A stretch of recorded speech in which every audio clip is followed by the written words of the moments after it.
Гематологтар қан аурулары бар адамдарды қарайды. Қан туралы ойлағанда, қанды зақымдайтын бірнеше аурулар бар.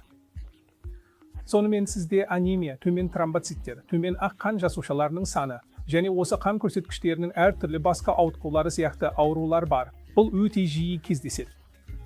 Гематолог ретінде мен осы жағдайларды диагностикалауда, менге бұл пациенттерде мұндай гематологиялық ауытқулар бар екенін анықтауда рөл атқарамын.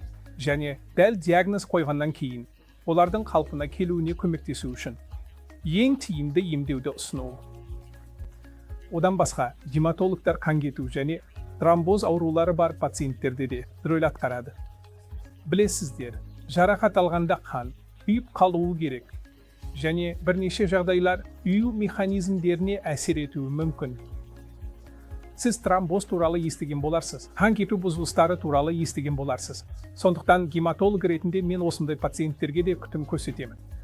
Гематологияның маңызды аспектілерінің бірі гематологиялық қатерлі ісіктері бар пациенттерге көрсетілетін күтім.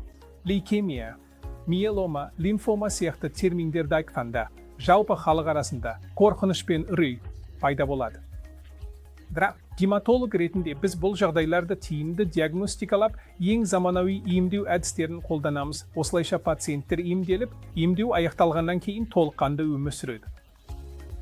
Әсіресе гематологиялық қатерлі ісіктермен мен және Аполло бас ауруханасы ең заманауи технологияны қолданамыз. Біз стандартты химиотерапияны, иммунотерапияны, діңгек, жасушаларын трансплантациялауды қолданамыз және пациенттерге кар жасушалары сияқты жетілдірілген терапия қажет болғанда ол да қамтамасыз етіледі.